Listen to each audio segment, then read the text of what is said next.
Good morning dear students. हम लोग class 10th geography का पहला चैप्टर पढ़ रहे थे और इसमें हम लोगों ने पिछले 2 कक्षाओं में बहुत सारी बातों को सीखा।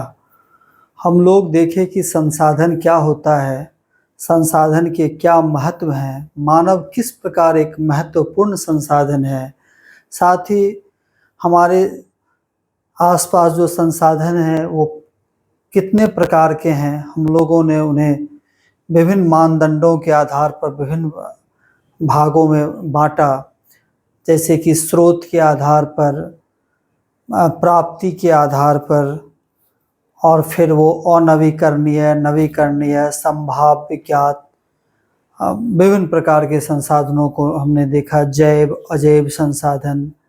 आज जो इस चैप्टर का बचा हुआ हिस्सा है उनको हम लोग पढ़ेंगे।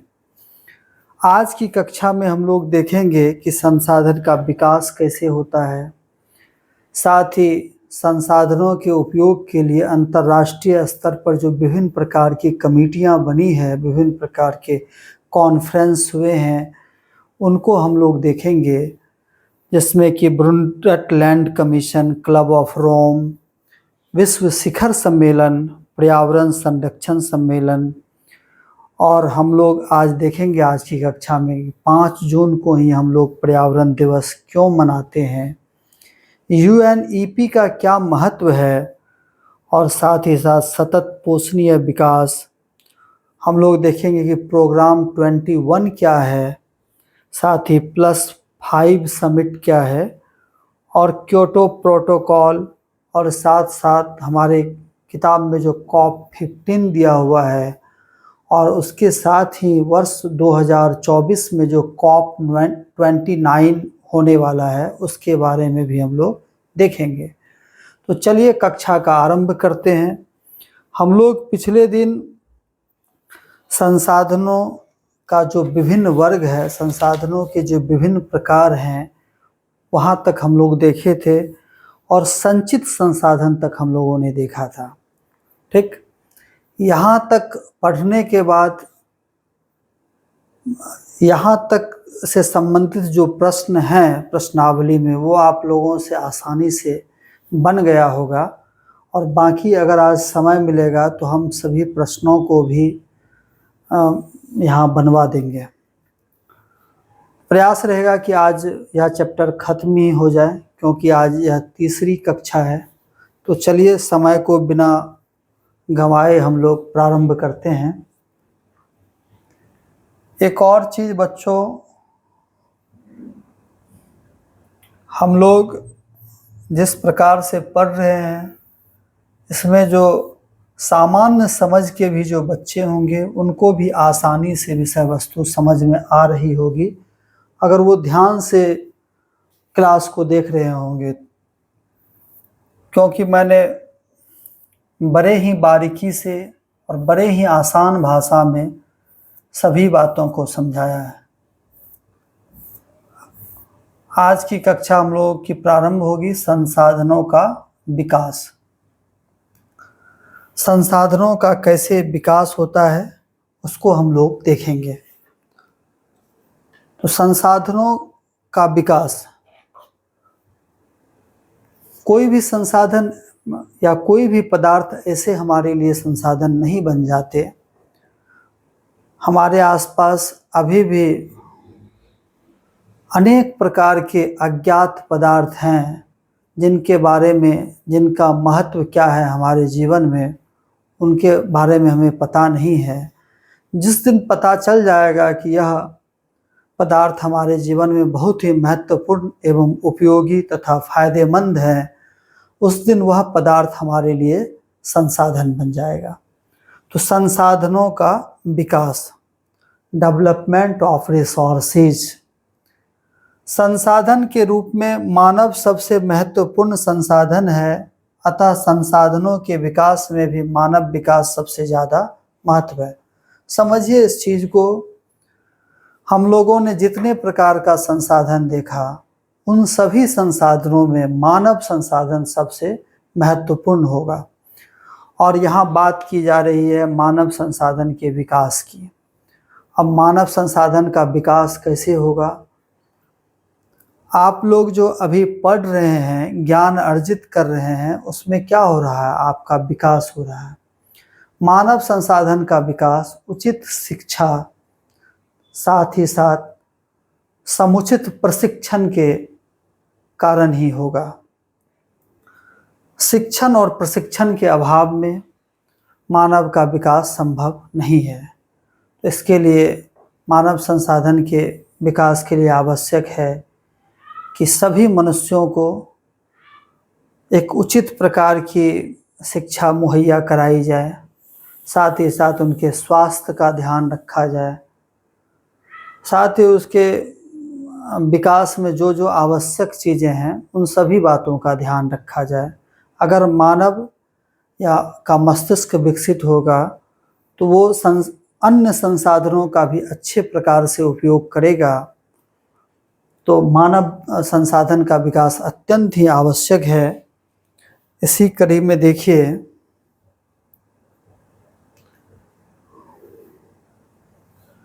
समुचित शिक्षा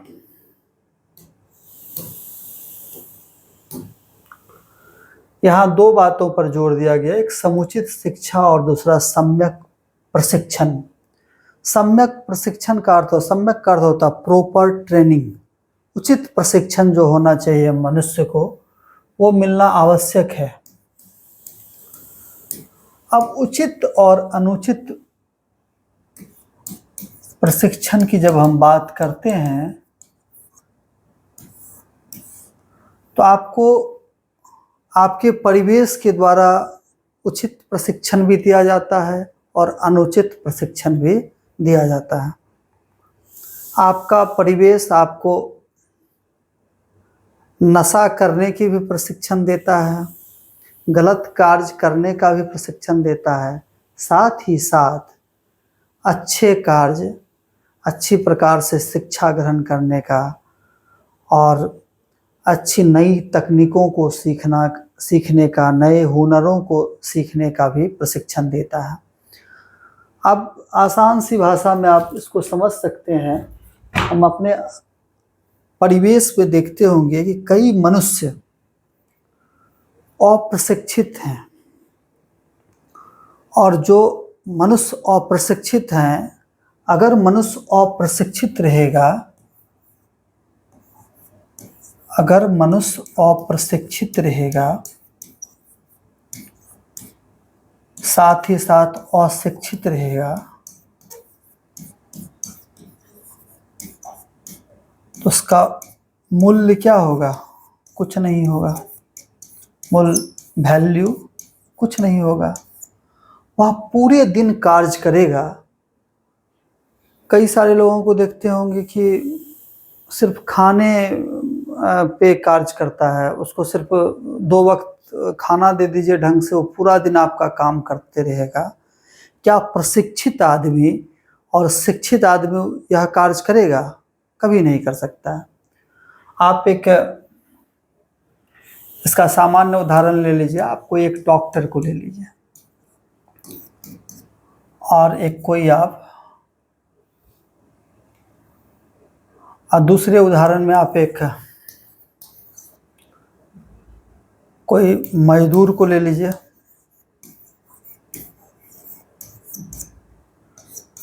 मजदूर पूरे दिन कार्य करता है, 8 घंटे, 10 घंटे, 12 घंटे कार्य करते हैं। उनको कितना रुपया मिलता है शाम में? 400। वो भी अगर प्रशिक्षित मजदूर है तब। अन्यथा अप्रशिक्षित मजदूर है, बंधुआ मजदूर है, तो वह सिर्फ भोजन पर ही कार्य कर लेगा। सिर्फ 2 वक्त की बची खुची हुई रोटी उसे मिल जाए, 2 वक्त का उसको बासी खाना भी दे दीजिए, वो कार्य करेगा। लेकिन एक डॉक्टर पूरे दिन भर में अगर 50 पेशेंट को देखता है और उनका फी अगर 1000 रुपया है, टोटल पूरे दिन की उसकी आय 50,000 होगी, साथ ही साथ अन्य मदों से भी उन्हें पैसा आएगा, तो मानव संसाधन का विकास कितना आवश्यक है। हम देखेंगे इसमें कि अमेरिका में मजदूरों को अधिक मेहनताना दिया जाता है, जबकि हमारे यहाँ मजदूरों का मेहनताना कम है। क्यों है?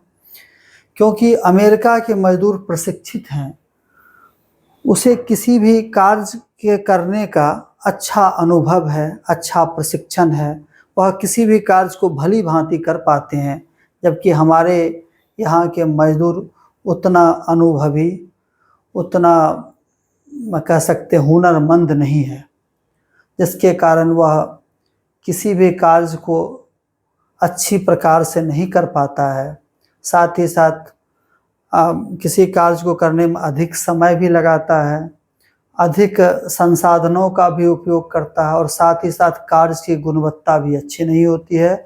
उसके विपरीत अमेरिका और चाइना के जो मजदूर हैं, कम ही संसाधन में कम ही वस्तुओं का प्रयोग कर अच्छे उत्पाद को बनाते हैं, अच्छी सामग्री तैयार करते हैं तथा उसके द्वारा तैयार की हुई सामग्री का मूल्य भी अधिक मिलता है। तो यह बहुत ही महत्वपूर्ण चीज़ है। इसी में हम लोग देखेंगे कि हमारे यहाँ के जो कृषक हैं वह भी अच्छी प्रकार से प्रशिक्षण लेकर खेती का कार्य नहीं करते हैं। साथ ही साथ हमारे यहाँ कृषि यंत्रों का भी अभाव है, हम लोग कृषि यंत्रों का भी अच्छी प्रकार से प्रयोग नहीं करते हैं, जिसके कारण हमारी फसल की पैदावार अच्छी नहीं होती है और साथ ही साथ हमें मेहनत भी अधिक लगता है। हमारा आर्थिक श्रम, शारीरिक श्रम और साथ ही साथ मानसिक श्रम भी अधिक लगता है। इसलिए शिक्षण और प्रशिक्षण की बहुत आवश्यकता है। किसी भी कार्य को करने के लिए यह बहुत उपयोगी सिद्ध होता है हमारे लिए। तो इसमें देखिए कह रहा है कि सम्यक प्रशिक्षण द्वारा ही मानव का विकास हो पाता है। विकसित मानव अन्य संसाधनों का विवेकपूर्ण तरीके से विकास कर पाता है। इसको समझिए एक एग्जाम्पल से। आप किसी को बाइक चलाते हुए देखेंगे, बिना मतलब का पूरा एक्सीलरेटर को पूरा ऐंठ देता है और गाड़ी बहुत अधिक, वो क्या होती है, इंजन की स्पीड बढ़ जाती है, उस ईंधन का खपत भी अधिक होता है और साथ ही साथ गाड़ी के जो पार्ट्स होते हैं उनका भी ह्रास होता है। मनुष्य के प्रयत्न, परिश्रम एवं तकनीकी विकास से ही फसलों का अधिक उत्पादन, खनिजों की खोज और उत्पादन संभव हो पाता। हम लोग पिछले क्लास में देखे हैं कि हमारे यहाँ भी मात्र 1 किलोमीटर तक की गहराई से खनिज निकालने की तकनीकी उपलब्ध है, जबकि अन्य देशों में 2 किलोमीटर, 3 किलोमीटर अर्थात 2000 मीटर, 3000 मीटर की गहराई से भी खनिज निकाले जा रहे हैं। मशीनें, बिजली तथा अनेक साधनों के विकास से ही स्वस्थ, सुखी और आमोद प्रमोद युक्त जीवन जीना संभव है। आमोद प्रमोद युक्त मतलब ऐशो आराम की जिंदगी, हंसी खुशी वाली जिंदगी। वैज्ञानिक और तकनीकी ज्ञान के अभाव में यह सब असंभव था, ये सब बता ही दिए हैं। कह रहा है कि मानव विकास के महत्व में एक प्रत्यक्ष प्रमाण समीचीन है। समीचीन एक वर्ड है, समीचीन का क्या अर्थ होगा? समीचीन का अर्थ होता है उचित। देखिए किताब में जो वर्ड लिखा हुआ है उसको समझना आवश्यक है। प्रश्न में परीक्षक इसी प्रकार के शब्दों का प्रयोग कर हमें दिग्भ्रमित करने का कार्य करते हैं। हम सभी जानते हैं कि विकसित देशों में मजदूरों को ऊंचा वेतन देना पड़ता है और हमारे भारत में कम ही वेतन है। ये महंगे परंतु प्रशिक्षित मजदूर विकसित तकनीक का प्रयोग कर कम कच्चे माल से ही उत्तम कोटि के समान हाई क्वालिटी का प्रोडक्ट तैयार करता है और कुल लागत बहुत कम हो जाती है। जबकि विकासशील देश जैसे कि हमारा भारत और अविकसित देश जैसे कि पाकिस्तान में सस्ते मजदूर भी मिलते हैं और सस्ता कच्चा माल भी, फिर भी तकनीक की कमी के कारण सामानों को बनाने में अधिक समय लगता है। खर्च भी अधिक लगेगा, समय भी अधिक लगेगा, खर्च भी अधिक लगेगा। साथ ही साथ जो सामान को तैयार करने के लिए जो उसका जो मटेरियल्स है, इंग्रेडिएंट्स है, उसकी भी मात्रा अधिक लगेगी और सामान भी उतना अच्छा नहीं बनेगा। ये सामान विकसित देशों में बने सामानों से प्रतिस्पर्धा को कहते हैं कंपटीशन। कंपटीशन में पीछे रह जाता है। अब देखिए कंपटीशन वर्ड तो आपको पता है, लेकिन प्रतिस्पर्धा बहुत बच्चों को पता नहीं होगा। तो प्रतिस्पर्धा का अर्थ होता है कंपटीशन में पिछड़ जाते हैं। सस्ते बिकते हैं अर्थात इनसे लाभ नहीं मिल पाता। झारखंड के लगभग, ये देखिए बहुत दिलचस्प है यहाँ पे उदाहरण एक कह रहा है कि झारखंड के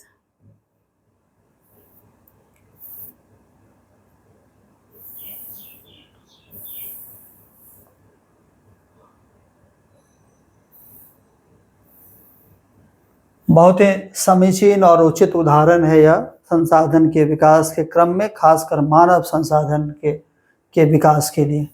कह रहा है कि झारखंड के लगभग 1 करोड़ किसान, झारखंड के कितने किसान? झारखंड के लगभग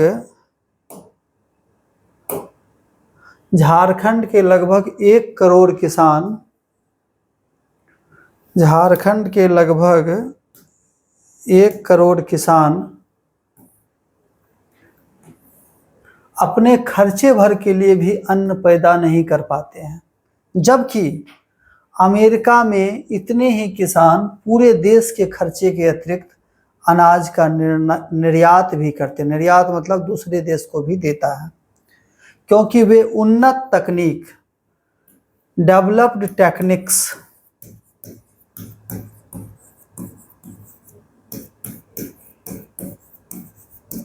क्योंकि वे उन्नत तकनीकों का प्रयोग करते हैं। प्राकृतिक यह मानव संसाधन का एक। अब देखिए झारखंड के किसान कैसे कृषि यंत्रों का प्रयोग करते हैं, साथ ही हम लोगों के यहाँ बिहार का भी किसान, और साथ ही देखिए अमेरिका के किसान कैसे कृषि यंत्रों का प्रयोग करते हैं। अमेरिका तो दूर है, अब पंजाब भी जाइए, या जो लोग पंजाब जाते हैं तो वो वहाँ भी देख सकते हैं। अब देखिए ये हमारे यहाँ या झारखंड के किसान हैं, खेतों में धान की रोपनी कर रहे हैं। अब यहाँ पर देखिए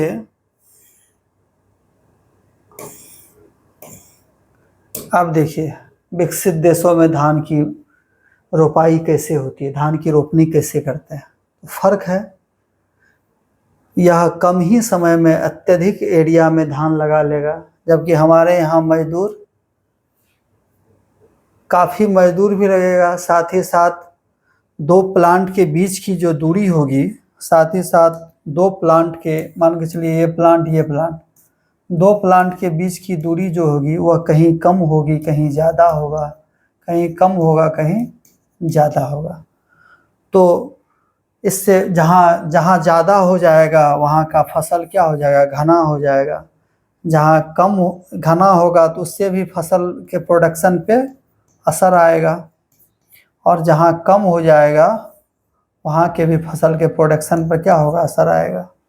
जबकि अगर इसी चीज़ को अमेरिका में मशीन से लगाएगा तो वहाँ एक निश्चित दूरी पर धान का जो पौधा होगा, देखिए कितना कतारबद्ध तरीके से लगा हुआ है ना, कितना एकदम लाइन वाइज है। उसी प्रकार से अन्य कृषि यंत्र देखिए अपने यहाँ का भी। और अब देखिए हम लोग धान की कटाई करेंगे तो किस प्रकार से करेंगे। हमारे बिहार और झारखंड में मजदूर धान काटते हुए, इसमें क्या होगा कि कई सारा धान अब काटने के क्रम में बहुत सारा धान का जो धान होगा वो खेत में ही रह जाएगा ना। जबकि अमेरिका या अन्य विकसित देशों में रीपर की सहायता से या हार्वेस्टर की सहायता से फसल कटाई होती है, कम समय भी कम लगेगा, साथ ही साथ फसल तैयार भी हो जाता है। उसी प्रकार उन्नत देश का ये सब यंत्र है। देखिए हमारे यहाँ किसान खाद छिड़क रहे हैं, खाद खेत में डाल रहे हैं। अन्य देशों में देखिए खाद कैसे दिया जा रहा है, ड्रोन की मदद से। कहीं साइड में कुर्सी लगा करके बैठा हुआ है, वहीं से ड्रोन चला रहा है। ड्रोन देखते हैं ना, शादी उदी में वीडियोग्राफी ये सब के लिए उपयोग होता है। तो ये सब तकनीकी के अभाव में अब यहाँ देखिए हम लोग के यहाँ कैसे इसका सर भी टूट जाएगा, जबकि और सब जगह देखिए किस प्रकार से मशीनों का उपयोग किया जा रहा है और फसल तैयार होकर के देखिए, फसल को काट करके तैयार करके एक जगह इकट्ठा भी कर लेता है। तो ये सब फ़र्क है हमारे यहाँ की तकनीक में और अन्य विकसित देशों की तकनीक में, और आवश्यकता है कि हम भी इन विकसित देशों की तरह ही अपने किसानों को प्रशिक्षित करें, अपने मानव संसाधन को शिक्षित और प्रशिक्षित करें, और वह हमारे संसाधनों का उचित प्रयोग करें, अच्छे उत्पाद का विकास करें। यह आवश्यक है। हमारे यहाँ शिक्षा ग्रहण करने का एक ही उद्देश्य है कि क्लर्क बन जाना या चपरासी बन जाना, पुलिस बन जाना या अन्य नौकरी करना, लेकिन अन्य जगहों पर इतना नौकरी का ये नहीं रहता है।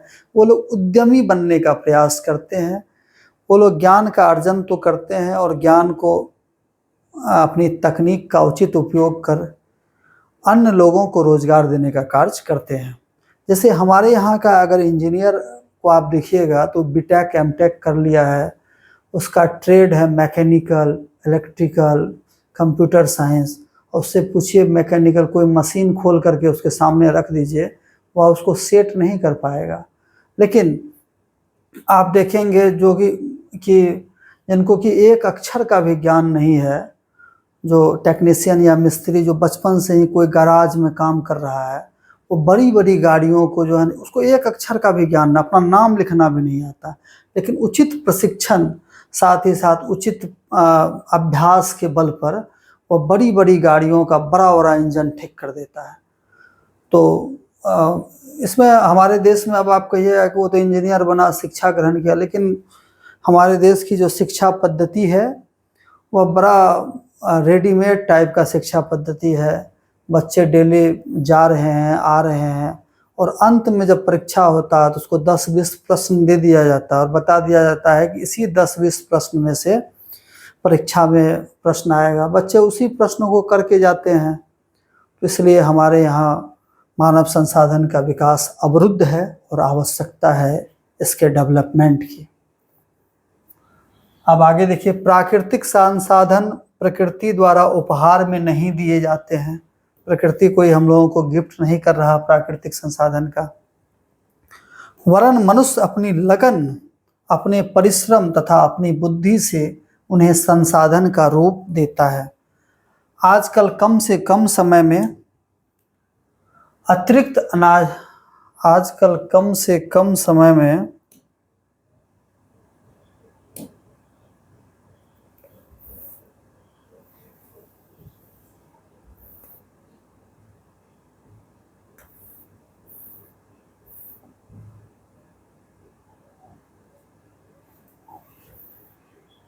आजकल कम से कम समय में, क्या लगता है कुछ छूट गया है, आजकल कम से कम समय में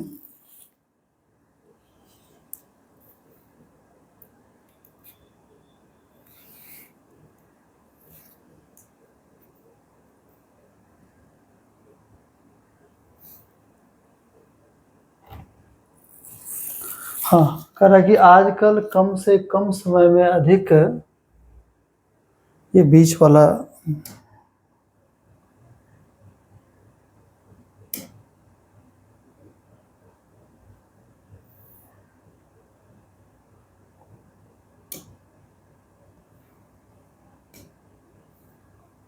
हाँ, इसमें ज़्यादा कुछ नहीं है, बता रहा कि आजकल कम से कम समय में अधिक से अधिक धन कमाने और अमीर बनने की होड़ मची हुई है। हाँ, आजकल कम से कम समय में यहाँ पे है, आजकल कम से कम समय में आदमी अधिक से अधिक धन कमाने का सोच रहा है। उसके लिए क्या कर रहा है, वो संसाधनों का अंधाधुंध प्रयोग कर रहा है। लगातार वृक्षों को काट रहा है, वृक्ष को काट करके उसके लकड़ियों से जो बनने वाला उत्पाद है, कागज़ या लकड़ी का फर्नीचर, उसका उपयोग कर रहा है, या मान के चलिए कि पेट्रोल डीजल का ही बेहिसाब खनन कर रहा है, चूँकि उनको पैसा चाहिए। तो आजकल अधिक से कम समय में अधिक से अधिक धन कमाने की जो महत्वाकांक्षा है मनुष्यों का, उसके कारण संसाधनों का दोहन या अविवेकपूर्ण इस्तेमाल हो रहा है, और उसको रोकने की आवश्यकता है। अगर वह नहीं रुका तो आने वाली पीढ़ियों के लिए संसाधन का अभाव हो जाएगा। इसी पर एक कमेटी आई, ब्रुंडटलैंड कमीशन, और उसका रिपोर्ट देखेंगे। उन्होंने कहा कि सस्टेनेबल डेवलपमेंट की आवश्यकता है, सतत विकास, संसाधन का सतत पोषणीय विकास की आवश्यकता। सतत मतलब होता है लगातार। बोला कि संसाधन को ऐसे प्रयोग करने की आवश्यकता है कि जिसको हम भी प्रयोग करें, साथ ही साथ हमारे आने वाली पीढ़ियों के लिए भी वह बचा हुआ रहे। और इस पर महात्मा गांधी का भी कथन है।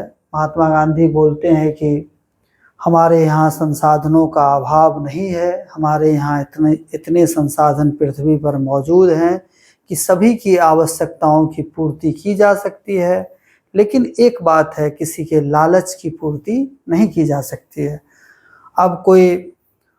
अब रिलायंस को जामनगर में ऑयल रिफाइनरी मिला है, अब उनकी जवाबदेही है, साथ ही साथ भारत सरकार की भी जवाबदेही है कि जो ऑयल का खनन है, ऑयल का जो परिष्करण और परिवर्धन है, वह एक उचित मात्रा में करे। अगर अत्यधिक मात्रा में करेगा तो हमारे जो तेल का कुआं है वो जल्द ही खत्म हो जाएगा, फिर हमें दूसरे देशों पर निर्भर रहना पड़ेगा। तो उसके लिए तो हम लोग देखे ही हैं, आज पेट्रोल और डीजल संचालित इंजनों और वाहनों पर निर्भरता घटाने का सरकार प्रयास कर रही है। उसके जगह पर हाइड्रोजन इंजन और सोलर से चलने वाले इंजनों की आवश्यकता महसूस की जा रही है। गांधी जी का कथन है कि विश्व एक गांव की तरह है, मिल बांट कर प्राकृतिक संसाधनों का उपयोग करे तो कोई दुखी नहीं रह सकता। लड़ाई झगड़े स्वतः समाप्त हो जाएंगे और सभी खुशहाल होंगे। गांधी जी का यह भी कथन है, हमारे पास हर व्यक्ति की आवश्यकता की पूर्ति के लिए बहुत कुछ है, लेकिन किसी के लालच की संतुष्टि के लिए नहीं है। इसी में 1987 में ब्रुंडटलैंड कमीशन आया, जिसने सस्टेनेबल डेवलपमेंट की संकल्पना रखी। बोला कि हम इतना ही प्रयोग करें कि स्वयं भी प्रयोग करें और आने वाली पीढ़ियों के लिए भी बचा हुआ रहे, नहीं तो आने वाली पीढ़ियों को पता ही नहीं होगा कि पेट्रोल क्या है, डीजल क्या है, और काफ़ी वहाँ पर संकट की स्थिति आएगी। संकल्पना प्रस्तुत की और संसाधन संरक्षण की सिफारिश की। इसी से प्रेरित होकर पूरे विश्व में 1990 के बाद से ही नई जागरूकता आई है और विचार मंथन हो रहा है। तो यहाँ हम लोग देख लिए, अब इसके आगे देखिए। ये मनुष्य के लालच पर ही एक कविता है, जिसमें कि चिड़िया को देखे होंगे आप। चिड़िया के पास आप ढेर सारा दाना बिखेर दीजिए, वो क्लास 6th की शायद कविता है। उसमें यह कहा गया है कि चिड़िया से मनुष्य को सीखना चाहिए। क्या सीखना चाहिए? अब चिड़िया के पास ढेर सारा अनाज रख दीजिए, तो वह जितना खा पाएगी उतना ही खा करके फिर वह उड़ जाएगी। लेकिन मनुष्य के पास आप ढेर सारा अनाज या ढेर सारा पैसा रख दीजिए, सोना चांदी रख दीजिए, तो वह पॉकेट में भी रखेगा और साथ ही साथ प्रयास करेगा कि कोई बड़ा सा झोला, बैग, थैला लेकर के वो अपने आवश्यकता भर नहीं लेगा। वो उसका प्रयास होगा मनुष्य का कि हम टोटल समेट करके यहाँ से चल दें। तो ये बात है। ये तो और उसके बाद हमारा जो विभिन्न कमीशन है उनको देखेंगे, किस प्रकार से संपूर्ण विश्व ने संसाधन के संरक्षण पर जोर दिया। साथ ही यह आवश्यकता महसूस की कि किस प्रकार अग्रिम पीढ़ी के लिए संसाधन बचा रहे और पर्यावरण पर भी इसका कोई दुष्परिणाम नहीं हो। कह रहा है कि संसाधनों के उपयोग के संदर्भ में किए गए अंतर्राष्ट्रीय प्रयास, इंटरनेशनल इंस्टीट्यूशंस ने विभिन्न प्रकार के जो प्रयास किए उनके बारे में भी थोड़ा सा हम लोगों को समझने की आवश्यकता है, क्योंकि एग्जाम पॉइंट ऑफ व्यू से यह इम्पोर्टेंट है। सबसे पहले देखिए club of Rome. Rome Italy में है नहीं, तो कह रहा है कि क्लब ऑफ रोम ने 1968 में पहली बार अंतर्राष्ट्रीय स्तर पर संसाधनों के विवेकपूर्ण उपभोग का प्रस्ताव रखा। क्लब ऑफ रोम जो कि इटली में है, एक संस्था है, उन्होंने पूरे विश्व में संसाधनों के हो रहे दुरुपयोग पर चिंता जाहिर की तथा आपस में मिल बैठकर एक संसाधनों का उचित उपयोग, साथ ही संसाधनों का जो बेहिसाब दोहन हो रहा है जिससे कि हमारे पर्यावरण पर बुरा प्रभाव भी पड़ रहे हैं, उसकी चिंता जाहिर करते हुए उन्होंने एक बैठक की 1968 में। क्लब का अर्थ होता है समूह और यह रोम में हुआ, इसलिए इसको क्लब ऑफ रोम कहते हैं। इसके बारे में थोड़ा सा और देखिए।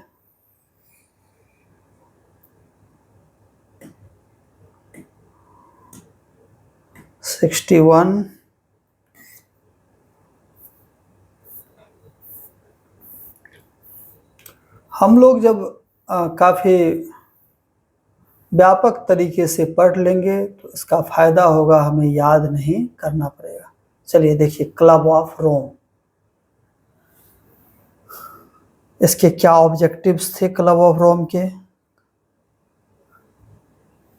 क्लब ऑफ रोम इटली में है और 1968 की बात है। Club of Rome is a platform of diverse thought leaders who identify holistic solutions to complex global issues and promote policy initiatives and action to enable humanity to emerge from multiple planetary emergencies. Club of Rome ने हमारे global जो पूरे वैश्विक स्तर पर जो emergencies है, emergency कह सकते हैं हम, जो इन्वायरमेंटल इमरजेंसीज है, पर्यावरण के जो दोहन के वजह से जो विभिन्न प्रकार के खतरे आ रहे हैं, जैसे कि आप अभी न्यूज़ में 2-3 दिन पहले देखे होंगे कि केरल के वायनाड में भूस्खलन हुआ। तो भूस्खलन क्या है? पर्यावरण का ही अनुचित उपयोग के दुष्परिणाम है। भूस्खलन या विभिन्न बाढ़ जो आ रहा है जिसमें जान माल की क्षति होती है, या गर्मी के समय में अत्यधिक टेम्परेचर बढ़ जाता है, तो यह सब हमारे सही तरीके से संसाधनों के उपयोग नहीं करने से ही होता है, प्रदूषण के कारण होता है। इसी बात की क्लब ऑफ रोम ने 1968 में चिंता जाहिर की और कह रहा है कि identify holistic solutions to complex global issues, जो वैश्विक मुद्दे थे। ग्लोबल इश्यूज का अर्थ हुआ वैश्विक मुद्दा। ग्लोबल इश्यूज से तात्पर्य है जो विभिन्न प्रकार के वैश्विक मुद्दे पूरे विश्व के स्तर पर, इसको उन्होंने आइडेंटिफाई किया। बोला कि विश्व के स्तर पर प्रदूषण बढ़ रहा है, भूस्खलन हो रहा है, हमारे ग्लेशियर पिघल रहे हैं जिससे समुद्र का जलस्तर बढ़ रहा है। बोला यह सब कैसे रोका जाए, साथ ही हमारे जो खनिज संसाधन हैं उनका दुरुपयोग हो रहा है, उनको भी कैसे रोका जाए, इसी को लेकर के उन्होंने चिंता जाहिर की और कुछ मानदंड बनाए, कुछ योजना बनाई जिससे इस पर कंट्रोल किया जा सकता है। उसके बाद उसी तरह से हमारा दूसरा संस्था है, देखिए, कह रहा है कि विश्व शिखर सम्मेलन वर्ल्ड समिट 1972 स्टॉकहोम में हुआ। स्टॉकहोम में विश्व जो शिखर सम्मेलन हुआ 1968 की चिंता के बाद स्टॉकहोम में 4 वर्ष के उपरांत पूरे विश्व के जो कुछ बड़े बड़े देश थे उन्होंने मिलकर एक बैठक की स्टॉकहोम में और कहा कि पर्यावरण संरक्षण के निमित्त पहला विश्व शिखर सम्मेलन या फर्स्ट वर्ल्ड समिट है। यह इम्पोर्टेंट है, विभिन्न प्रतियोगी परीक्षाओं में पूछा जाता है कि पहला विश्व शिखर सम्मेलन कहाँ हुआ था, तो स्टॉकहोम में। कब हुआ था? 1972 में। और क्यों हुआ था? तो पर्यावरण के ज्वलंत मुद्दों पर। इसमें उपस्थित सदस्यों ने संबित स्वर में, संबित स्वर कहने का मतलब एक साथ, एक आवाज में, कभी देखते होंगे सब लोग एक साथ बोलता है, तो संबित स्वर में सबका सब की बात एक दूसरे से मिल रही थी या सब की राय एक दूसरे के समान ही थी। पर्यावरण संरक्षण करने का संकल्प लिया। संरक्षण बहुत इम्पोर्टेंट वर्ड है। संरक्षण को इंग्लिश में कंजर्वेशन कहते हैं। संरक्षण को इंग्लिश में कंजर्वेशन कहते हैं। कंजर्वेशन का अर्थ होता है किसी चीज़ को संभाल कर रखना, संभाल कर रखना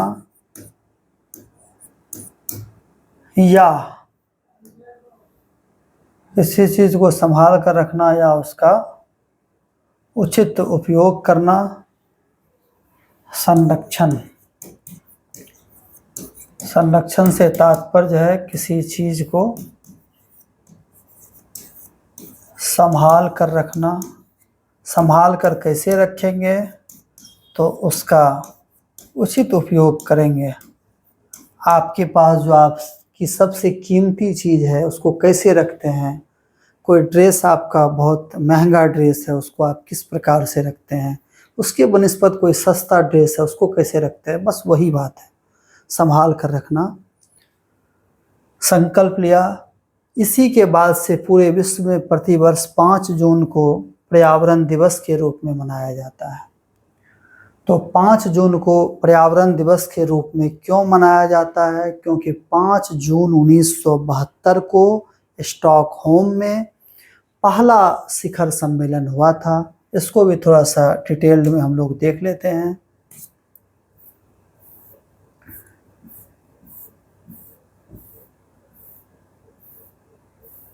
कुछ भी हमारे लिए इम्पोर्टेंट हो सकता है, इसलिए आवश्यकता होगी कि उसको हम काफ़ी डिटेल्ड में पढ़ें।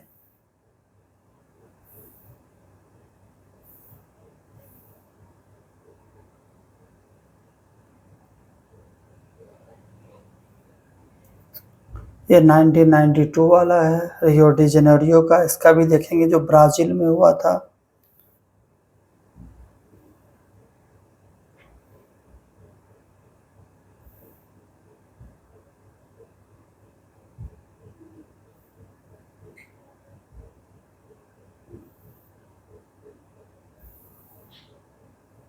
चलिए, इसका शायद स्लाइड नहीं है, कोई बात नहीं है। 1972 में स्टॉकहोम में हुआ था और साथ ही साथ 5 जून को हुआ था, इसीलिए इस दिन विश्व पर्यावरण दिवस के रूप में मनाते हैं इसको, 5 जून को। इसके बाद हम लोग देखेंगे small is beautiful. Small is beautiful एक पुस्तक है।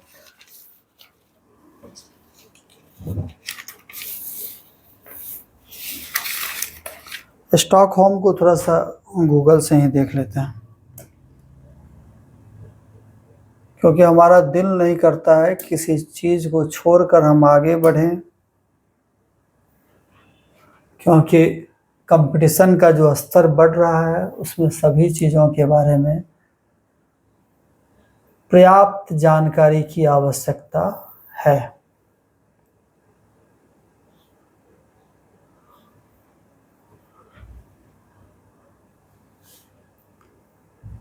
स्टॉकहोम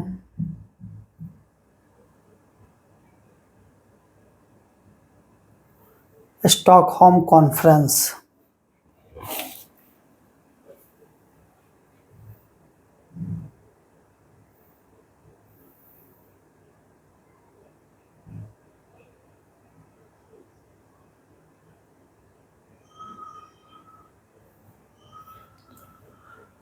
द स्टॉकहोम डिक्लेरेशन घोषणा हुई, जो महत्वपूर्ण घोषणा हुई उस सम्मेलन में।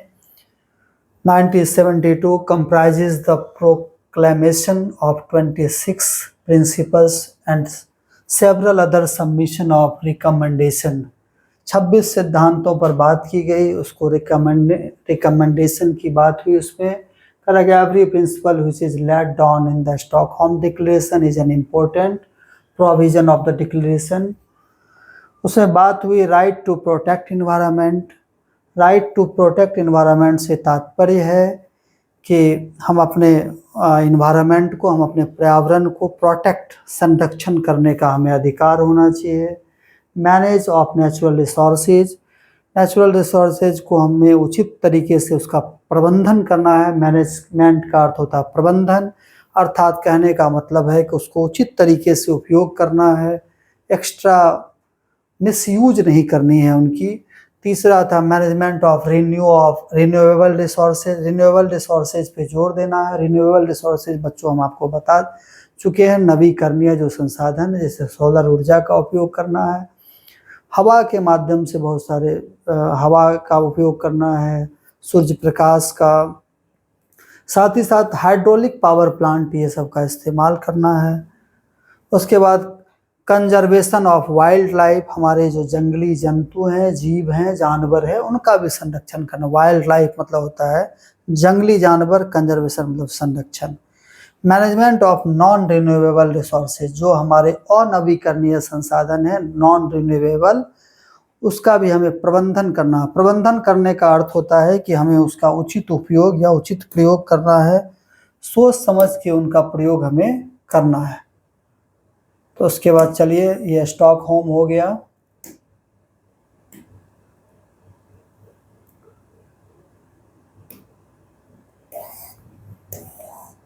स्टॉकहोम समिट के बाद हमारा दूसरा समिट है, समिट नहीं है दरअसल यह पुस्तक है, स्मॉल इज ब्यूटीफुल, जो कि 1974 में आया। घटना का क्रम देखते जाइए। क्लब ऑफ रोम ने चिंता जाहिर की थी 1968 में। उसके बाद 1972 में कई देशों ने मिलकर के फर्स्ट अर्थ समिट बुलाया, और फर्स्ट अर्थ समिट के बाद देखेंगे कि 1974 में एक पुस्तक भी आई जिसका नाम है small is beautiful. Mahatma Gandhi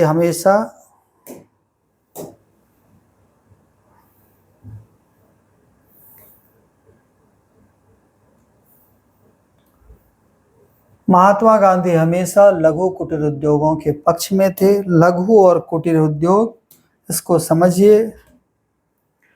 लघु का अर्थ होता है छोटा और कुटीर होता है घरेलू उद्योग। लघु कुटीर उद्योग छोटा और कुटीर मतलब घरेलू, उद्योग मतलब व्यापार धंधा नहीं, घरेलू उद्योग पर जोर दिया।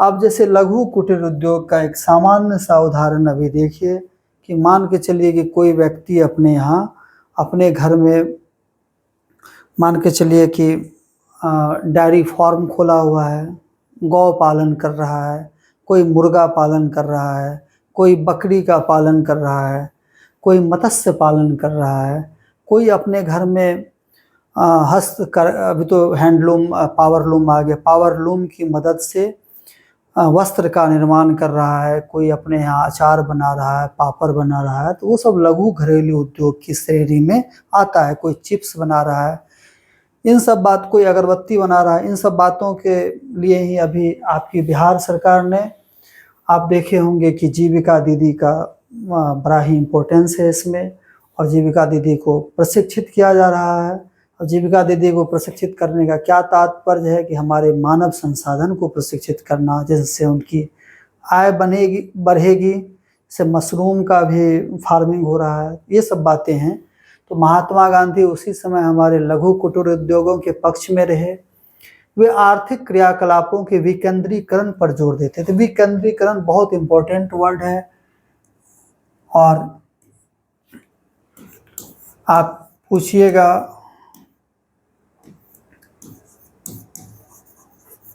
कई लोगों से इसके बारे में, उन्हें पता नहीं हुआ। डिसेंट्रलाइजेशन, विकेंद्रीकरण का अर्थ है कि कोई एक बड़ी सी इकाई है, मान के चलिए बड़ा सा इंडस्ट्रियल इकाई है, ठीक है।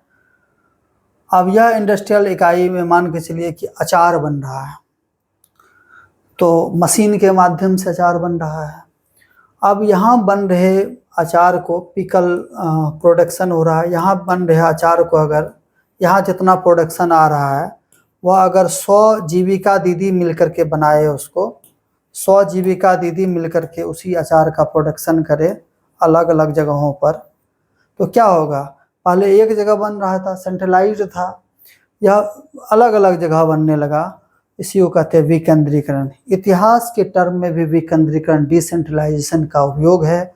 जब मुगल सत्ता औरंगजेब की मृत्यु के बाद मुगल बादशाह या मुगल सल्तनत जो है वह बिखर गया, और उसमें हुआ क्या कि उनके जो मुगल के जो अधिकारी थे, उन अधिकारियों ने केंद्रीय सत्ता के कमज़ोर हो जाने के बाद अलग अलग जगहों पर अपनी अपनी सत्ता स्थापित कर दी।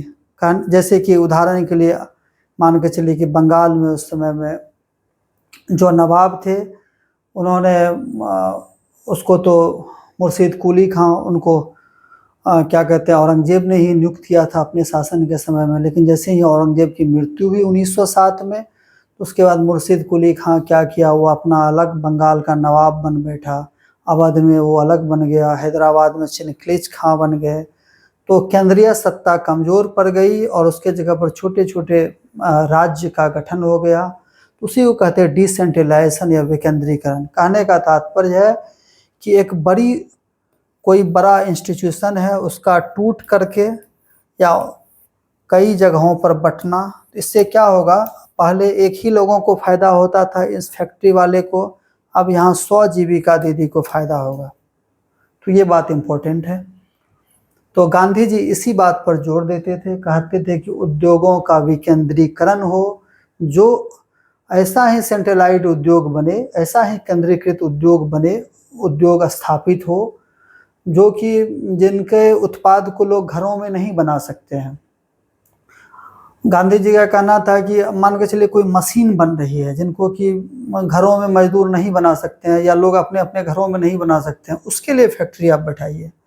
आप अचार के लिए, अगरबत्ती के लिए या अन्य ऐसे चीज़ों के लिए जिनको कि लोग घर में भी तैयार कर सकते हैं, उसकी फैक्ट्री मत बैठाइए। अगर उसकी फैक्ट्री आप बैठाते हैं तो वहाँ पर क्या होगा, और अन्य श्रमिक जो कार्य करने वाले 100-200 लोग थे वो बेरोजगार हो जाएंगे। गांधी जी का यह कहना था। तो महात्मा गांधी हमेशा लघु कुटीर उद्योगों के पक्ष में रहे। वे आर्थिक क्रियाकलापों के विकेंद्रीकरण पर जोर देते थे। कहते थे कि एक जगह आर्थिक क्रियाकलाप, यानी कहने का मतलब है कि आर्थिक लाभ का चीज़ किसी एक लोगों के हाथ में मत दीजिए, उसको डिसेंट्रलाइज कीजिए, विकेंद्रीकृत कीजिए, जिससे सभी को कुछ ना कुछ फायदा होगा। आप इस वाले अचार वाले उदाहरण में देख ही रहे हैं। वे बड़े उद्योगों के विरोधी नहीं थे, वरन उनका विचार था कि बड़े उद्योग तभी स्थापित किए जाए जब उनके उत्पादों को छोटे उद्योगों में न बनाया जा सके, क्योंकि बड़े उद्योगों की मशीनें रोजगार के अवसरों को कम कर देती है और पूंजी का केंद्रीकरण कर देती है। अभी आपसे पूछा जाए कि दुनिया का सबसे अमीर आदमी कौन है, आप बता देंगे कि स्टीव जॉब्स है, या चाइना के वो अली बाबा वाले हैं, या इंडिया में मुकेश अंबानी है। तो यह सब केंद्रीकरण कैसे हुआ? यह हुआ क्या कि अब देखिएगा कि अब रिलायंस चिप्स बना रही है, अब रिलायंस कपड़े बना रही है, रिलायंस देखिएगा कुछ दिन में सुनिए अगरबत्ती बना रही है। अब जो अगरबत्ती छोटे छोटे घरों में बनने चाहिए, वो अगरबत्ती अब रिलायंस के फैक्ट्री में बन रहा है। तो छोटे छोटे मजदूर क्या हुए, वो बेरोजगार हुए, उनकी आर्थिक स्थिति कमज़ोर हुई, और पैसा कहाँ इकट्ठा हुआ, रिलायंस के पास जा करके। तो गांधी जी इसी बात पर जोर देते थे। वो बोलते थे कि आप बड़ी इंडस्ट्री बैठाइए, लेकिन वैसे उत्पाद के लिए बैठाइए जिस उत्पाद को आम घरों में या लोग अपने छोटे छोटे उद्योगों में न बना सके, लोग कुटीर उद्योगों में न बना सके। अगर लोग किसी उत्पाद को कुटीर उद्योग में बना रहे हैं तो उसको आप बड़ी फैक्ट्रियों में मत बैठाइए, उस चीज़ की फैक्ट्री मत बैठने दीजिए। ठीक। इसी पर सोमेश्वर ने भी 1974 में अपनी पुस्तक स्मॉल इज ब्यूटीफुल में गांधी जी के इन विचारों का जोरदार समर्थन किया है। अब देखिए स्मॉल इज ब्यूटीफुल की जो किताब है वो शुमाकर की किताब है, 1974 में आई।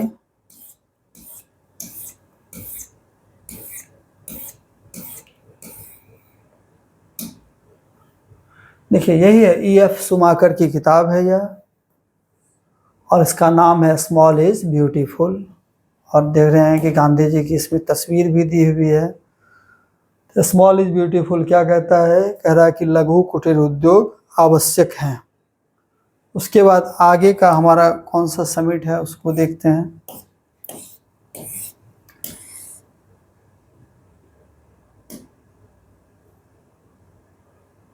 उसके बाद आवर कॉमन फ्यूचर, वही ब्रुंडटलैंड कमीशन की जो बात है जिसको हम लोग अभी थोड़ा सा पहले देखे थे, जिसमें कि सतत पोषणीय विकास की अवधारणा प्रस्तुत की गई है। ब्रुंडटलैंड कमीशन 1987 में आया। कह रहा है कि आवर कॉमन फ्यूचर, कहने का तात्पर्य है आवर कॉमन फ्यूचर। आवर मतलब होता हमारा, कॉमन मतलब साझा, फ्यूचर मतलब भविष्य।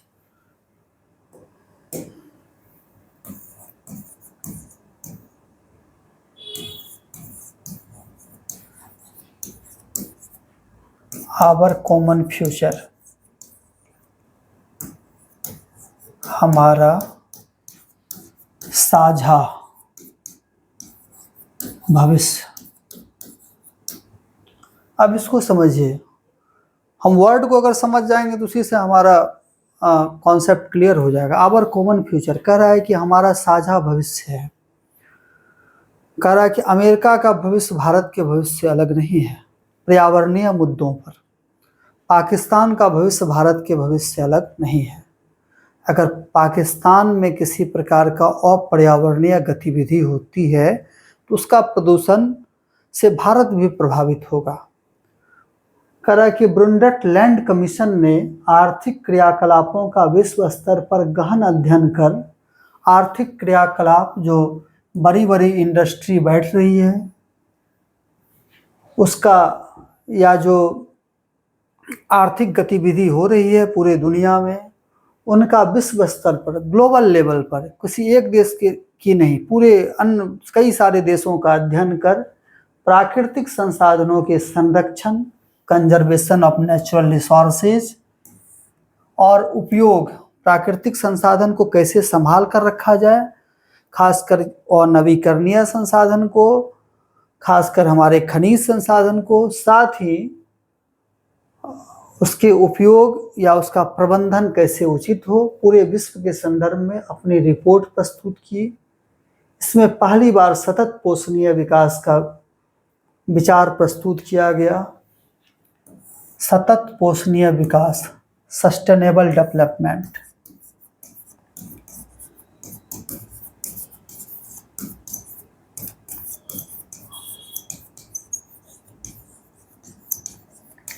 सस्टेनेबल डेवलपमेंट की अवधारणा को प्रस्तुत किया गया। बाद में उन्होंने हमारा साझा भविष्य नाम से एक पुस्तक भी प्रकाशित की और एक किताब प्रकाशित किया जिसका नाम पड़ा आवर कॉमन फ्यूचर, जिसमें भविष्य की आवश्यकताओं को ध्यान में रखकर संसाधनों के वर्तमान उपयोग का विवेचन किया गया है। विवेचन, विवेचन का अर्थ होता है वर्णन, नहीं किसी भी कॉन्सेप्ट के बारे में जो विभिन्न प्रकार के विचार हैं मौजूद, उन विचारों को रखते हुए साथ ही साथ अपने विचार उसमें हम क्या डाल सकते हैं उसी को कहते हैं विवेचन कीजिए। कई बार 10th के लेवल पे तो नहीं, ग्रेजुएशन के लेवल पे, पीजी के लेवल पे प्रश्न में लिखा हुआ रहता है, यहीं पर लिख देगा कि प्राकृतिक संसाधनों के प्रबंधन का विवेचन कीजिए। तो प्राकृतिक संसाधन के प्रबंधन के क्या क्या तरीके मौजूद हैं वो लिखना होगा, साथ ही हमारा विचार उसमें क्या होगा वो भी लिखना होगा। उसी का होता है विवेचन कीजिए। टू डिस्क्राइब, विवेचन का अर्थ होता है डिस्क्राइब कीजिए। इस रिपोर्ट का प्रभाव पूरे विश्व में इस प्रकार फैला कि सभी उद्वेलित हो उठे। देखिए, अब यह सब शब्द आप नहीं समझेंगे तो कैसे होगा। उद्वेलित हो उठे,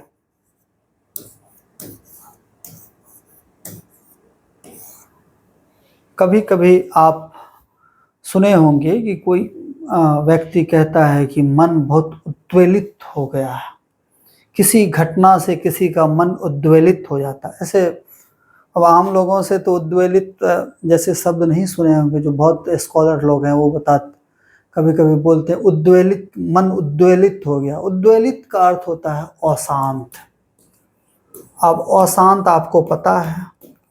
अब एक चीज बतलाइए, कई सारे बच्चे बोलते हैं कि सर बहुत शॉर्ट में पढ़ाइए, ऐसे सर पढ़ा के निकल जाइए, नोट्स दे दीजिए। ऐसा हम कर सकते हैं।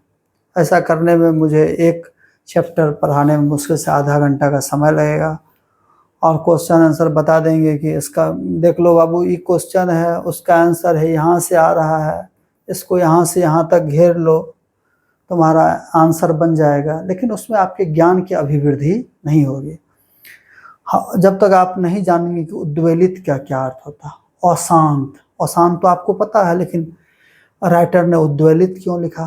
क्योंकि उद्वेलित शब्द से आपको वह परिचय करवाना चाहता है, क्योंकि आगे जब आप पढ़ेंगे तो ऐसे शब्द से आपका परिचय होगा, जान पहचान होगी। और जब आप यहीं पर उद्वेलित से बातचीत कर लेंगे तो वहाँ पर आपको दिक्कतें नहीं होगी। यही कारण है कि अच्छे स्कूल के बच्चे आसानी से पेयरिंग में ही किसी भी कंपटीशन को निकाल लेते हैं, और हम लोगों को, बिहार बोर्ड के बच्चों को बहुत दिक्कत होती है। अभी तो हम लोग बड़ी हड़बड़ी में पढ़ते हैं, और उस समय क्या होता है कि उस समय जब 10th करके 12th करके 10-10 साल 15-15 साल तक पटना दिल्ली में पढ़े हुए रहते हैं, कोचिंग खेलते रहते हैं, ट्यूशन खेलते रहते हैं, फिर भी अंत में चपरासी का भी परीक्षा नहीं निकलता है। क्योंकि हम तो बहुत सारे परीक्षा में देखें 8, 9, 10 तक के ही विषय वस्तु से प्रश्न पूछा जाता है। इसलिए आवश्यकता है यहाँ अच्छे तरीके से पढ़ने की। उद्वेलित का अर्थ होता है अशांत। जब ब्रुंडटलैंड कमीशन का जो बुक आया आवर कॉमन फ्यूचर, और ब्रुंडटलैंड कमीशन ने जो अपनी रिपोर्ट दी, उसके बाद सभी देश चिंतित हो उठे, सबका मन उद्वेलित हो गया, अशांत हो गया। सोचा कि अरे इतनी बड़ी आपत्ति आने वाली है भविष्य में, तो उससे कैसे लड़ा जाएगा, किस प्रकार उस विपत्ति से हम लोग लड़ेंगे। तो सभी उद्वेलित हो उठे, सभी देश। और फिर विश्व के 170 देशों ने ब्राज़ील में बैठकर, ब्राज़ील का एक शहर है रियो डी जेनेरियो, वहाँ बैठकर इस समस्या पर गहराई से विचार विमर्श किया। इस बैठक को पृथ्वी सम्मेलन कहते हैं। अब अर्थ समिट, पृथ्वी सम्मेलन क्यों कहते हैं बच्चों? क्योंकि 170 देश शामिल हैं, लगभग दुनिया के जो बड़े बड़े देश हैं सभी शामिल थे, इसलिए इसको पृथ्वी सम्मेलन कहा गया। तो पृथ्वी सम्मेलन क्यों हुआ? क्योंकि सभी देश चिंतित हो गए। किस बात, कब चिंतित हुए? ब्रुंडटलैंड कमीशन की रिपोर्ट आने के बाद, उसका जो आवर कॉमन फ्यूचर बुक आया उसके बाद। आवर कॉमन फ्यूचर का जो बुक है,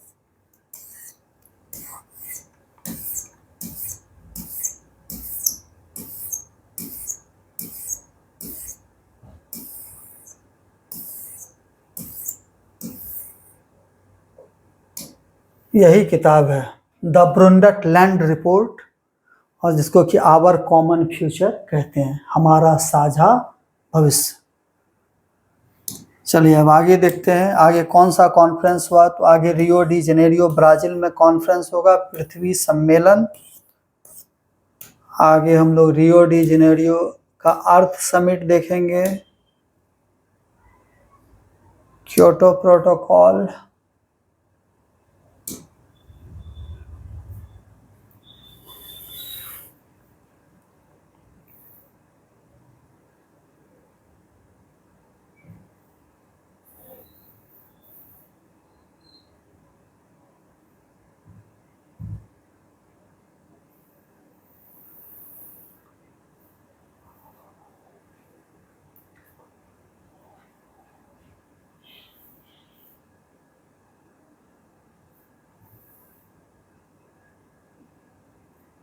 अब देखिए विश्व पर्यावरण सम्मेलन या ग्रीन हाउस सम्मेलन।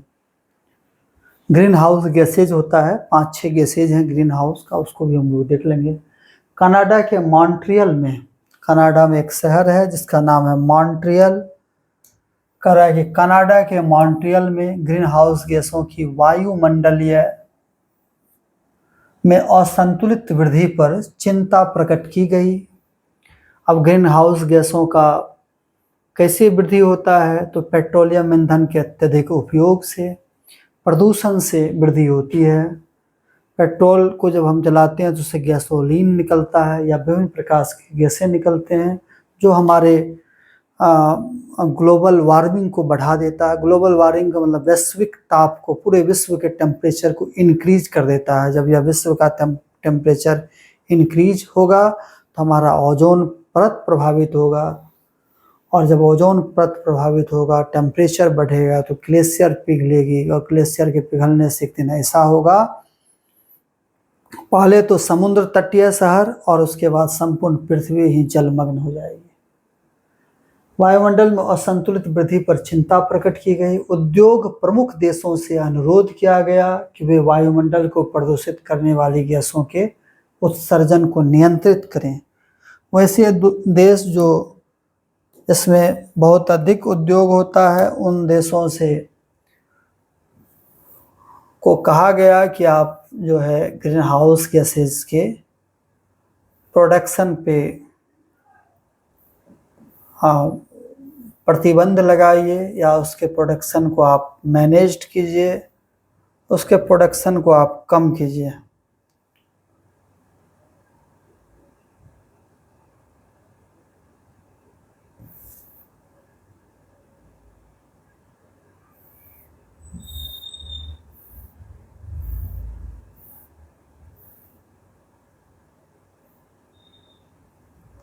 देखिए, green house gases carbon dioxide CO2, methane CH4, nitrous oxide N2O, हाइड्रोफ्लोरोकार्बन्स HFCS, परफ्लोरोकार्बन्स PFCS और सल्फर हेक्साफ्लोराइड SF6। ये सब ग्रीन हाउस गैसेज हैं। इनके उत्सर्जन को रोकने के लिए कहा गया मॉन्ट्रियल के सम्मेलन में। अब आगे देखिए,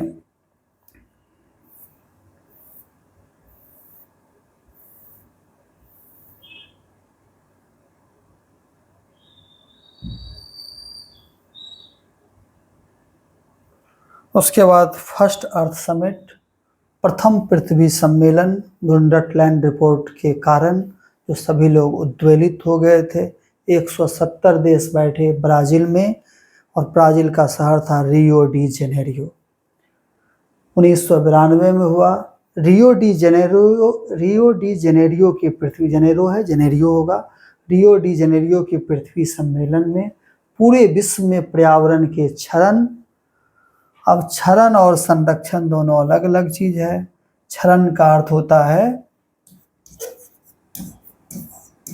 अब कैसे इसको छोड़कर हम आगे बढ़ जाएं, इसको बताना ही पड़ेगा। क्षरण का अर्थ होता है नाश अर्थात बर्बादी। क्षरण तथा विभिन्न भागों में असंतुलित आर्थिक विकास से उत्पन्न समस्याओं पर विचार करने के लिए। अब असंतुलित आर्थिक विकास, किसी देश के पास बहुत सारी इंडस्ट्री है और दूसरे देश के पास इंडस्ट्री नहीं है, लेकिन वो इंडस्ट्री वाला देश खूब पैसा भी कमा रहा है, खूब प्रदूषण भी फैला रहा है। तो जिस देश में इंडस्ट्री नहीं है उसके पास तो इंडस्ट्री के अभाव में पैसा भी कम है, साथ ही साथ इस देश के द्वारा दिया गया प्रदूषण से उसमें बीमारियां भी बढ़ रही है। तो वही बोल रहा है कि असंतुलित आर्थिक विकास से उत्पन्न समस्याओं पर विचार करने के लिए 1992 में 3 जून से 14 जून में 170 देशों ने एक बैठक की। इसमें भूमंडलीय तापन, ग्लोबल वार्मिंग, भूमंडलीय तापन का अर्थ हुआ कि पूरे अर्थ का टेम्परेचर क्या हो रहा है, बढ़ रहा है। परिवर्तन, जीव मंडल को होने वाली हानि, बायोस्फीयर को जो हानि हो रही है, कई सारे जीव जंतु विलुप्त हो गए हैं प्रदूषण और तापन की वजह से ही, जैसी अनेक समस्याओं का गहन विवेचन किया गया। फिर आया विवेचन शब्द, उस पर विवेचना की गई, चर्चा की गई और पृथ्वी को विनाश से बचाने का संकल्प लिया गया। इस सम्मेलन के कार्यक्रम 21, अब कार्यक्रम 21 आपको पूछा जा सकता है, इसी को कहते हैं एजेंडा 21। एजेंडा 21 बहुत बार प्रश्न पूछा गया प्रतियोगी परीक्षाओं में कि एजेंडा 21 कब आया। तो एजेंडा 21 रियो डी जेनेरियो के सम्मेलन में आया 1992 में। पोषणीय विकास साथ ही साथ सस्टेनेबल डेवलपमेंट का उल्लेख है, जो 21वीं सदी में आने वाली परिस्थितियों को ध्यान में रखकर प्रस्तुत किया गया और बताया गया एजेंडा 21 में कि 21वीं सदी तक हम सभी देश, खास करके जो औद्योगिक देश है, वह पर्यावरण प्रदूषण पर और साथ ही साथ ग्रीन हाउस गैसेज ये सब के उत्सर्जन पर कमांड करेंगे। कहा कि जो 21वीं सदी में आने वाली परिस्थितियों को ध्यान में रखकर प्रस्तुत किया गया। संयुक्त राष्ट्र के पर्यावरण और विकास सम्मेलन, United Nations conference on environment and development, इसको UNCED ऐसा पूछा जा सकता है। इसका फुल फॉर्म की UNCED क्या है, इसका उल्लेख किया गया है। इसमें पर्यावरण को होने वाली हानि, गरीबी, स्वास्थ्य समस्याओं इत्यादि को हल करने के लिए विश्व स्तर पर पारस्परिक सहयोग पर तो बल दिया ही गया, सतत पोषणीय विकास पर विशेष बल दिया गया है। सभी देशों से अनुरोध किया गया है कि वे क्षेत्रीय परिस्थितियों को देखते हुए समुचित नियमों का निर्धारण करें तथा उनका पालन कड़ाई से करें और सतत पोषणीय विकास सस्टेनेबल डेवलपमेंट के लिए स्थानीय लोगों को जागरूक बनाने का प्रयास करें कि वह संसाधन को यूज न करे। अब कोई आदमी नहा रहा है तो 50 बाल्टी पानी से नहा रहा है, कोई लकड़ी जला रहा है तो इसे जला रहा है, पौधों को काट रहा है। तो ये सब बातें आम आदमी को भी समझाने की आवश्यकता है। इस पर देख रहे होंगे कि इसी सब कॉन्फ्रेंस का प्रभाव है कि सरकार पेड़ लगाने पर, जल जीवन हरियाली कार्यक्रम, जल बचाने पर, ये सब पर जोर दे रही है। इस कार्यक्रम पर होने वाले खर्चे को वहन करने के लिए विश्व पर्यावरण कोष की स्थापना की गई। बोला एक विश्व पर्यावरण कोष बनाओ, जो गरीब देश है उससे इसको मदद की जाएगी। ठीक। उसके बाद द्वितीय पृथ्वी सम्मेलन, प्रथम पृथ्वी सम्मेलन द्वारा पारित प्रस्तावों और सुझावों के मूल्यांकन के लिए 1992 में जो हुआ उसका मूल्यांकन करने के लिए कि उस पर काम हो रहा है अथवा नहीं हो रहा है। 1997 में 23 जून से 27 जून तक न्यूयॉर्क में अमेरिका में पुनः सम्मेलन आयोजित किया गया। 5 वर्षों के कार्यों और प्रगति का मूल्यांकन होने के कारण इसे +5 सम्मेलन, बहुत इम्पोर्टेंट है यह वर्ड, +5 समिट पूछा जाता है कि कब हुआ, इसका नाम दिया गया तो यह 1997 में हुआ था। +5 समिट क्यों नाम दिया गया, क्योंकि यह रियो डी जेनेरियो 1992 के सम्मेलन के 5 वर्ष बाद हुआ था, इसलिए इसको +5 समिट नाम दिया गया। ठीक। उसके बाद क्योटो प्रोटोकॉल, क्योटो जान रहे हैं जापान में। एक और बात यहाँ बच्चों बता दें, न्यूयॉर्क की जब बात आई, आप लोगों को पता होगा कि द्वितीय विश्व युद्ध के बाद 1946 में हिरोशिमा और नागासाकी पर अमेरिका के द्वारा परमाणु बम से गिराया गया वहाँ पर, जिनका प्रभाव अभी भी दिख रहा है। दरअसल उस समय वहाँ परमाणु बम गिराने की कोई आवश्यकता नहीं थी, क्योंकि जापान के जो और सहयोगी देश थे वो आत्मसमर्पण कर चुके थे।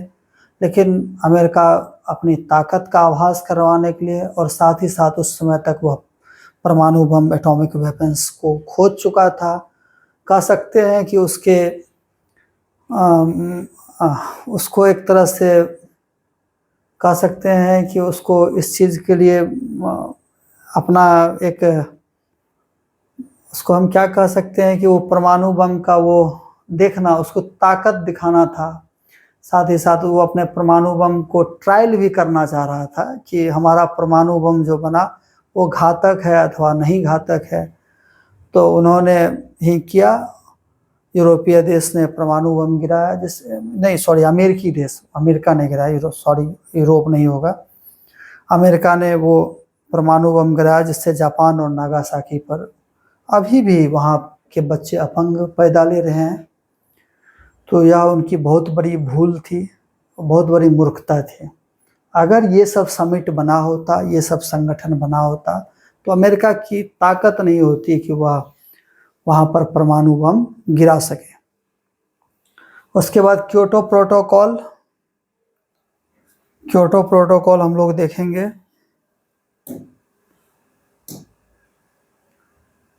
क्योटो सम्मेलन 1997। क्योटो जापान की राजधानी है। इसे मंदिरों का शहर भी कहा जाता है क्योंकि यहाँ बहुत अधिक मंदिर हैं। और अपने बनारस को भारत का क्योटो कहा जाता है क्योंकि जापान की ही तरह बनारस में भी बहुत अधिक मंदिर हैं। कह रहा है कि जापान के क्योटो शहर में दिसंबर 1997 में आयोजित यह सम्मेलन मुख्यतः भूमंडलीय तापन पर केंद्रित था। मेन रूप से ग्लोबल वार्मिंग पर ही केंद्रित था क्योंकि इसका विविध संसाधनों पर प्रतिकूल प्रभाव पड़ता था। प्रतिकूल मतलब उल्टा प्रभाव पड़ता था। प्रतिकूल मतलब उल्टा प्रभाव, एडवर्स इफेक्ट। हम तो सोचे थे कि आज यह चैप्टर खत्म हो जाएगा, लेकिन देख रहे हैं कि बिजली चली गई है। फिर भी देखिए कब तक खींचा जा सकता है। इस सम्मेलन में 159 देशों ने भाग लिया और रियो डी जेनेरियो के सम्मेलन में 170 देशों ने भाग लिया था। 1987 के मॉन्ट्रियल के ग्रीन हाउस सम्मेलन के उद्देश्यों पर विस्तार से विचार विमर्श किया गया। सम्मेलन ने 6 विशिष्ट गैसों को भूमंडलीय तापन के लिए मुख्य रूप से जिम्मेदार घोषित किया। अब वो 6 विशिष्ट गैस कौन कौन से हैं क्योटो प्रोटोकॉल का, उसको भी देख लीजिए, बहुत इंपॉर्टेंट है। यहाँ तो नहीं दिया गया है, अगर पूछ दे ये 6 विशिष्ट गैस कौन कौन सा है क्योटो प्रोटोकॉल का। What are the main 5 elements of Kyoto protocol. तो क्योटो प्रोटोकॉल का देखिए,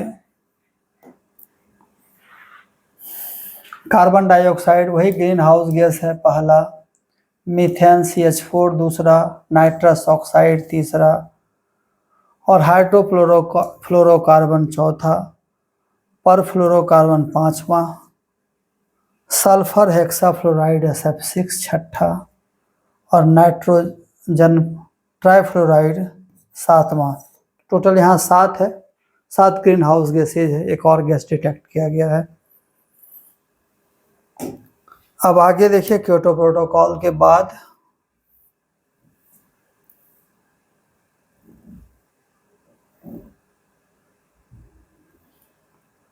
करा कि तृतीय पृथ्वी सम्मेलन। तो क्योटो प्रोटोकॉल में कहा गया कि ये जो 6-7 विशिष्ट गैसें हैं जो कि भूमंडलीय तापन ग्लोबल वार्मिंग के लिए जिम्मेदार है, सभी देशों की जिम्मेवारी है। सभी देश इसको कंट्रोल करें अपने अपने यहाँ, जिससे कि ग्लोबल वार्मिंग घटे। तृतीय पृथ्वी सम्मेलन 2002 दक्षिण अफ्रीका के जोहान्सबर्ग नगर में 2002 में 26 अगस्त से 4 सितंबर में आयोजित इस सम्मेलन में पर्यावरण से संबंधित 150 धाराओं पर 150 कानून पर विस्तृत चर्चा के बाद विश्व स्तरीय सहमति बनने का प्रयास किया गया, परंतु मत भिन्नता के कारण इस पर व्यापक सहमति नहीं बन पाई। कई देश राजी नहीं हुए, जैसे चाइना बोल रहा है कि वो अपने आर्थिक विकास के लिए, अपने देश के लोगों के विकास के लिए वह ग्रीन हाउस गैसों के उत्सर्जन पर बहुत अधिक रोक नहीं लगा सकता है। विश्व के विभिन्न देशों के लगभग 2000 प्रतिनिधियों ने इस समस्या के समाधान के लिए पुनः वार्ता करने का निर्णय लिया। दूसरा कोपेनहेगन जलवायु परिवर्तन, जिसको कॉप बोला जाता है। कोपेनहेगन जलवायु परिवर्तन को कॉप बोला जाता है। और आपको हम बता दें कि COP29 होने वाला है बाकू में, वो भी बता देंगे 2024 में नवंबर दिसंबर में। कहा कि डेनमार्क के कोपेनहेगन नगर में 2009 7 दिसंबर से 18 दिसंबर में 192 देशों के लगभग 15,000 से भी अधिक प्रतिनिधियों ने भाग लिया। तो सबसे अधिक देश के लोग यहाँ पे हिस्सा लिए, 192 देश। कॉन्फ्रेंस ऑफ पार्टीज का यह 15वां सम्मेलन था, COP15। इसको COP15 बोला जाता है। और COP15 कहाँ हुआ था? डेनमार्क में। बहुत बार पूछा गया है इन प्रतियोगी परीक्षाओं में COP15 कहाँ हुआ था, तो डेनमार्क में हुआ था। इसमें सभी देशों के पर्यावरण मंत्री सदस्य होते हैं। COP सम्मेलन के 12 दिनों तक चले इस सम्मेलन में मुख्य एजेंडा यह था कि विकसित देश 2020 तक, जो डेवलप्ड कंट्री है अमेरिका ये सब, वो विकसित देश 2020 तक ग्रीन हाउस गैस जो है कार्बन डाइऑक्साइड, मीथेन, ये सब गैसों के उत्सर्जन में स्वयं भारी कटौती करे तथा इस संकट से निपटने के लिए विकासशील और निर्धन देशों के प्रयासों के लिए आर्थिक एवं तकनीकी सहायता प्रदान करें।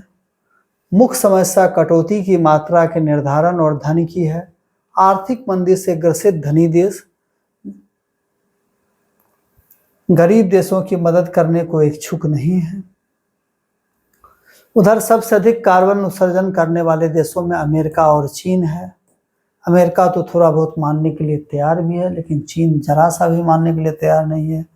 चीन किसी भी प्रकार की कटौती करने के लिए तैयार नहीं है और चीन का तर्क है कि हमारी नैतिक जवाबदेही है कि हम अपनी अर्थव्यवस्था का विकास करें और एक दिन ऐसा आएगा कि चीन अपनी अर्थव्यवस्था का विकास करता रहेगा, साथ ही साथ कोरोना जैसे बीमारियों का भी विकास करेगा और खुद भी मरेगा और दूसरों को भी मारेगा। उसके बाद देखिए संसाधनों का नियोजन। नियोजन को कहते हैं प्लानिंग। कैसे संसाधनों का हम लोग प्लानिंग करेंगे, इसको नेक्स्ट क्लास में देखेंगे हम लोग, क्योंकि लाइन चला गया है। Thank you.